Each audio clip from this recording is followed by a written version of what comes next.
Hello and welcome to the KEPRS training videos. These videos are sponsored by the Office of Education Licensure and Effectiveness as approved by the Education Professional Standards Board, which is part of the Kentucky Department of Education. The system that I'll be reviewing today is the Kentucky Educator Program Review System, or KEPRS. And I have some contacts listed here, and you can always pause this video and record that additional information. These videos, there's a series of videos for each of the major modules within KEPRS, and today's video is going to focus on the program inventory, which is really kind of a horizontal view across all of the other modules, kind of brings all of the data together into a single view. And the reason we do all this is to prepare for and be ready to do a program review of the educator prep materials. This includes information across the institution and profiles, the educator programs themselves, and then of course the courses and curriculum that support those programs. And then we have information about the clinical educators, the assessments that are used in each of the programs, and then of course the standards and how they are aligned and linked to courses and assessments. All this information is brought together as a part of this process to do the program reviews, and then we hope that overall in preparing for all these program reviews, you might be better prepared for an accreditation review, whether that's through CAPE or through the state. So, in some of the other modules, we talk about security and how to get logged on. And once you've done that, you join into the KEPRS application. This is the KEPRS landing page, and you can pick all the other modules information from this landing page. I'm using a test environment, so you may see some names in here that look similar to colleges that are out there, but all of the data has been doctored or updated. So we're going to look at the program inventory today. So you can either hover over the home button and you can find these different modules in this drop down, and there's the program inventory, or you can use the icons that appear in the screen and you can scroll down to the inventory and access the module that way. So again, this is kind of a horizontal view of all the information that's brought into a program review and the documentation that supports program review. This particular landing page for the inventory includes the university itself. You can only pick the college that you are logged in for. Then you can pick the category, and these are the different programs. And for this test environment for Center College, we just have an art, biological science, chemistry, and elementary program. So there's not a lot to choose from. Then the tabs of information that shows, again, this horizontal view. We've got the overall profile of the EPP, information about clinical educators, the courses, the assessments, the standards and how they're linked to the courses and assessments. Then responses, because there's a variety of questions that are asked, and this gives us a view of all the different responses. We will look at EPP-wide attachments and then program attachments. So first of all, let's start with the overall profile of the EPP. And we may be removing this academic year at some point, but for now, we still have the academic year. So you'd want to pick the current academic year. In this case, it's 19 into 20. And then we have a variety of areas of information or narratives that we were seeking, and you'd click on the response button to see how they provided that information. So in this example, we're looking at the institutional profile, and this is the mission of the institution. And again, we've got 4 areas here for the overall overview. And if you wanted to view the response, you click on response, you can read the information. And that's basically how this page, the overview page, works. And there's maybe a total of about 10 or 12 different questions and responses for each. And again, we may be removing this academic year, but if you go back to previous years and then check for the response, you'll see that it's blank, or it may or may not be blank. So if you are in here looking at the response and it's blank, you may have picked the wrong academic year. You want to make sure that this reflects the current academic year. And this only applies to this page. So as I move forward here into clinical educators, the academic year does not apply. So these are now the faculty or clinical educators involved in the art program at Center College. And you can see here we've got 4 individuals who have been linked to the art program. So for example, if I were to change this program and look at the clinical educators for biological science, well, there's only 2 that have been linked to and who are part of the biological science program. So again, I'll change this. Let me take a look at chemistry, and there's 3 of the faculty. If I look at elementary, there's 3 of the faculty. So let me go back to art, and there are 4 individuals. And there's very high level information about the clinical educators on this view. So if you're looking for more details, you can click on the View Details button and you'll get more information about the clinical educator. For example, the courses they're qualified to teach, their certificates, their experience, what training they may have been through. And if you have a lot of adjunct faculty who kind of come and go, then you may see a series of begin and end dates for when they were actively working on a program at that institution. And then there's additional information down here. So again, you can peek at the details by clicking on the View Details button. Now we've provided 2 views under clinical educators. One is just the faculty overview. The other button here, and we call these radio buttons, the second radio button is where are the faculty with the courses they are qualified to teach. So in this case, we've got just this one educator, Samuel Adams, qualified to teach, and these are the courses. And again, we could view the details. But a slightly different view than just a list of the faculty who've been attached to a program.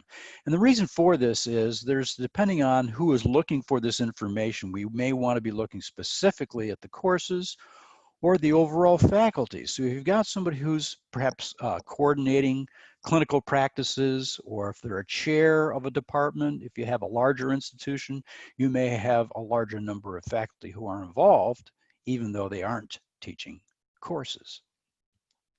So let's go to the next tab and look at the courses. And in this case, we now need to pick a particular program code. So in this case, I only have 1. The code is 2, and this means art. It's a traditional route, initial undergraduate, offering a baccalaureate.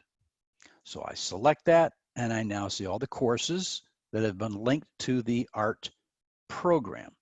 And again, if I wanted to look at biological science, I need to pick the code, and the courses look the same. That's only because this is a test environment and I've attached many of these courses to the same programs over and over. And there's kind of some basic information available here about the course.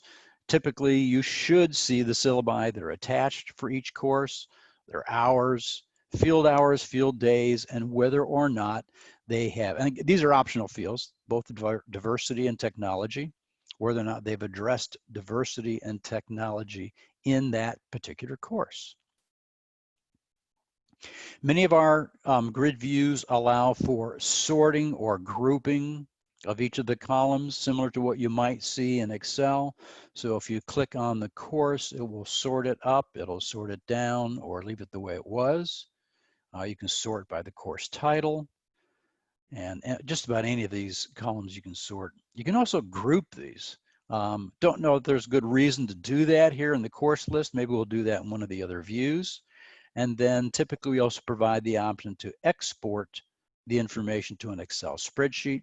You may want to, manipulate the data in some other way if you're familiar with how to use Excel. Okay, let's move on to the assessments. And these assessments, again, require that I pick a program code.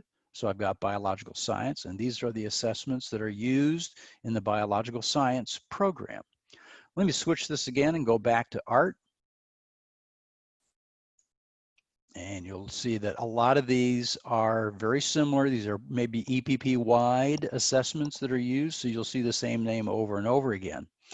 But as you'll notice here, frequently the group names may be used differently, and therefore the area names of what is being assessed will be different. So here's a good reason maybe why you would want to do a group of the information. So you'd see the advanced group, you'd see the ed admin group, the initial group. This doesn't really apply. Again, this is sample data, test data. You typically would not have all of these assessments in these various groups tied to an art program. Again, it's just an example. So let me go back to the basic view and high-level information initially, but if you click on the view details, there's additional information about that particular assessment. Okay. So let's move on to the next tab, and that would be standards. And here also there will be two different views. So let me select a code. First, I'm looking at the standards that are aligned to the courses. There's another view here that we'll cover in a minute about the assessments. So I would hope to see a variety of the different standard categories associated with each of these courses in the art program. So you can see here there's KTPS, we've got the literacy assessments, or literacy standards rather, and then the CEC and NIT. Again, this might be a good time to go ahead and take the category and group it. And again, you click, hold the button down, move it up one column, and then it groups that information by the standard category or whatever field you happen to drag up there. So we've got all the CEC and NIT is grouped together. All the ILAs are grouped together. And then you may want to sort by the component. Let me drag the standard category description, component description. Let me drag the component description up to the next level, because you can do more than just one. So then it sorts it by the component within the standard group. So there is some manipulation you can do with this data, because it can be rather extensive. Because if you're copying multiple standards to multiple courses, this list can get very, very long. And being able to group and sort is going to help you, and depending on what you're looking for and how these standards are aligned. The other thing you can do, of course, is to export the whole thing to Excel, and then it might be easier for you to move the data around that way. So these are the standards from a course view. So now let's take a look at the assessment view. So these are now the standards that are being assessed. And again, you may see the same assessment name appear multiple times if it has multiple groups and multiple areas. And so this breaks them out at the standard level. So if you're doing a checklist, you want to make sure that all of your standards are being covered. This is one view that you would use to ensure that. Okay. Let's go to responses. And these are the series of questions that are asked at each of these programs. So first I'd pick the particular code. I'll pick the particular section that I'm looking for. And oh my goodness, everything is blank. And what did we say about being blank? Well, maybe I've got the wrong academic year. So let's switch the academic year to 1920. And now my answers pop up. And these are the various questions relative to program experience and how the person answered them. Now you can use, when you're keying in your responses, different fonts and highlight and italics, and there are some other fancier things you can do that you may want to bold or highlight particular information in these narratives. These narratives can be rather long, but again, you can scroll down through this and see the responses and the answers for each of the sections. So let's take a look at the next section. When we look at clinical experiences, there's nothing answered here. So if I'm at the EPP and I'm looking at my responses, I can see rather quickly here, we forgot to answer these sections. So somebody needs to go in and do some work on clinical experiences. Let me go back to program experiences, and let me switch the category to biological science and pick the code.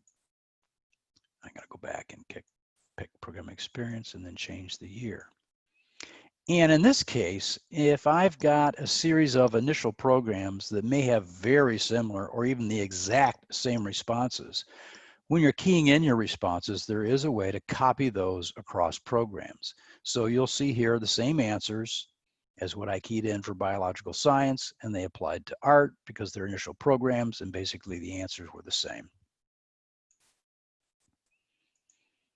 Let me take a look at chemistry. And I believe I copied these as well. Yes, and there they are. So that's how you take a look at the responses. Let's now go to the next tab, which is the EPP attachments.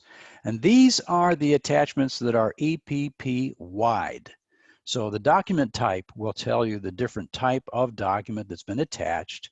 And typically we see things for the quality assurance, clinical partnerships, how do you do your option 6 mentoring, student handbook, and then here's the attachment itself. So you can, if you wanted to, click and view the details of any one of these documents that are listed here. We've also included, when this was last updated or changed. Again, these are all EPP wide. I would see the same documents as I go from program to program because they are EPP wide.